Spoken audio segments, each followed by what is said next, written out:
वो 18-19 के वर्ष में नक्सली हुआ करते थे। तो ये पूरा स्विंग जो है उनका, वो दिखता है उनके राजनीतिक दौर में और उनके पब्लिक लाइफ में। अब मिथुन ने जब बीजेपी कैंडिडेट बनने को लेकर जब सवाल किया, उन पर जब सवाल किया गया, तो उन्होंने कहा कि पार्टी जो भी जिम्मेदारी देगी वो निभाएंगे। उनके मुख्यमंत्री कैंडिडेट पर यह सवाल पूछा गया था कि क्या आप मुख्यमंत्री बनने के दावेदार हैं, तो उन्होंने कहा देखिए मैं प्रोटोकॉल नहीं तोड़ूंगा, अपने पार्टी की प्रोटोकॉल का वो पालन करेंगे, ऐसा उन्होंने कहा। In real life, is there a chance of seeing Chief Minister Fatakishto? I'm a man of protocol. I believe in protocol. I'm a crow just landed on a branch. There are leaders, Dilip Da, Kailash Ji, and so on, so on. So many leaders from the beginning they are BJP. Today they have come to make a BJP what it means BJP to Bengal.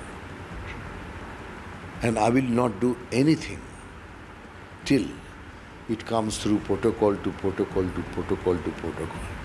To answer this question, I have to go through protocol, otherwise I won't. दाल में बहुत कुछ चल रहा है। अरुण सिंह सड़क पर मौजूद हैं, जहां कह रहे हैं कि कुछ पोस्टर्स, तस्वीरें, झंडे उतारे जा रहे थे। अरुण सिंह, अब क्या ममता बनर्जी के भी पोस्टर्स उतारे जा रहे हैं?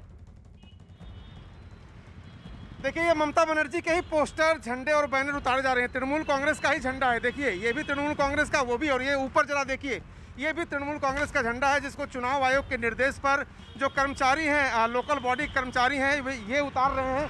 और मैं आपको दिखाऊं, यहाँ वीडियोग्राफी भी हो रही है कि अगर कोई बाधा डाले, अगर कोई पॉलिटिकल पार्टी का कार्यकर्ता आता है और अगर वो नहीं उतारने दे तो पुलिस को तुरंत इन्फॉर्म किया जाए। पुलिस भी वहाँ थोड़ी दूर पर खड़ी है। और ये जो झंडे हैं, ये सारे झंडे तृणमूल कांग्रेस के हैं। और मैं आपको तस्वीरें जरा ले चल के अंदर भी दिखाता हूँ।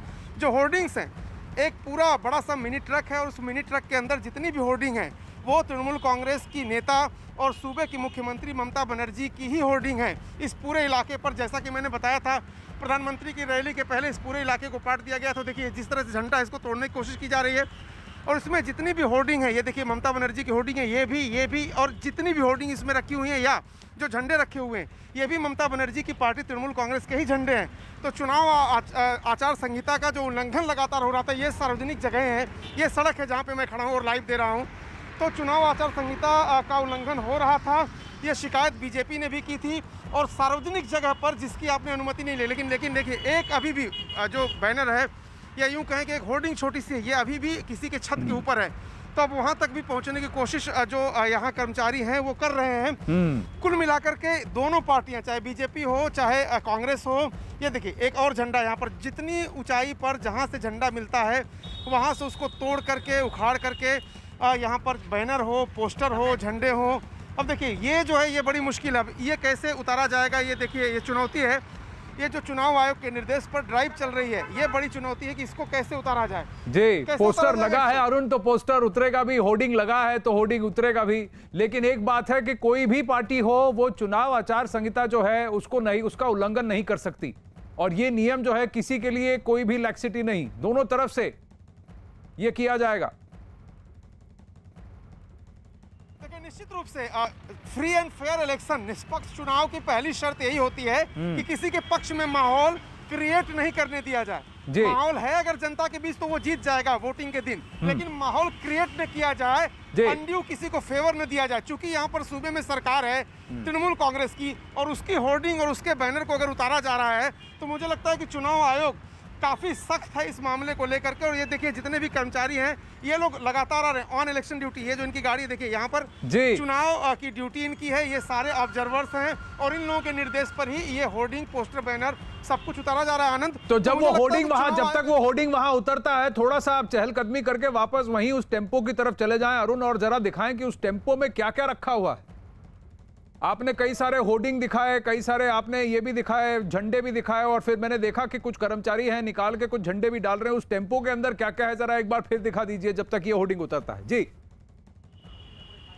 आनंद जरा ये तस्वीर देख लीजिए कैसे उतर रहा है। जरा ये देखिए जुगाड़ जिसको हम कहते हैं ना यूपी बिहार में, देखिए इस तरह से एक लाठी है, उसमें हंसुआ को बांध करके और इस तरह से होर्डिंग्स को नीचे गिरा दिया जा रहा है। देखिए ये ममता बनर्जी की होर्डिंग है और उनके जो रणनीतिकार हैं प्रशांत किशोर, उनकी टीम ने पूरे शहर में इस तरह की होर्डिंग लगाई है और इस तरह की होर्डिंग एक दो नहीं है, हजारों की संख्या में। लेकिन जो कमर्शियल साइट पे लगाई गई हैं, जो बाकायदा अनुमति लेके लगाई गई है, जिनका पैसा अदा किया गया है, उनको तो नहीं हटा रहा है चुनाव आयोग। हाँ। लेकिन इस तरह से जो जबरदस्ती ला करके किसी के घर पर, किसी की दुकान पर, किसी के मकान पर, कहीं साइड में सड़क पर अगर इस तरह की होर्डिंग लगाई गई है तो चुनाव आयोग की जरा मैं एक बार बात भी करता हूँ, क्या निर्देश क्या है चुनाव आयोग की तरफ से? PCI के जो भी गाइडलाइंस है उसके मुताबिक हम चल रहे हैं। हाँ। इसके ज़्यादा आपको जो SOP गाइडलाइंस वगैरह है वो नहीं तो किसी भी पार्टी के झंडे बैनर अगर सार्वजनिक जगहों पे तो आप हटा रहे जो हैं। भी डिफेसमेंट हो रहा है कोलकाता के अंदर उन सभी को हटाया जा रहा है। अच्छा, चाहे वो किसी पार्टी की हो। हाँ,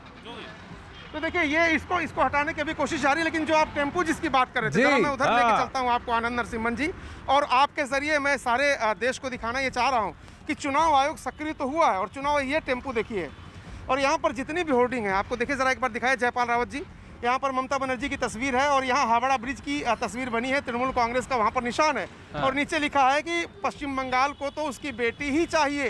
यानी जो बाहरी और भीतरी का मुद्दा उठाने की कोशिश की थी बीजेपी के नेताओं को देख पर इसमें कितने होर्डिंग है, जरा गिन के देखिए। ये सारी होर्डिंग्स इलीगल है। कितने होर्डिंग थी ऐसी?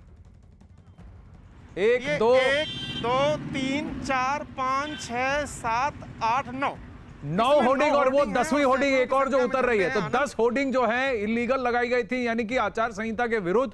और कितने झंडे हैं वहां पर? झंडों की संख्या अगर मैं आनंद आपको गिन के दिखाऊं तो मुझे लगता है कि सैकड़ों की संख्या में, उनकी गिनती नहीं कर सकते आप। लेकिन अभी देखिए होर्डिंग अभी भी ऊपर अटकी हुई है और उसको उतारने में बड़ी मशक्कत हो रही है। तो इस तरह से ये जो रोड है ना जी, ये रोड जहां तक जाता होगा आपको नजर आएगा, वहां चारों तरफ आपको तृणमूल कांग्रेस के झंडे बैनर दिखाई देंगे। और यही तो शिकायत कर रही थी बीजेपी की उनके लिए कोई जगह ही खाली नहीं है। हालांकि ये जो जगह है ये नियम कानून के मुताबिक नहीं है। आप किसी के घर पर, किसी दुकान पर, किसी खंभे पर इस तरह से झंडा बैनर पोस्टर नहीं लगा सकते जब चुनाव आचार संहिता लागू हो जाती है।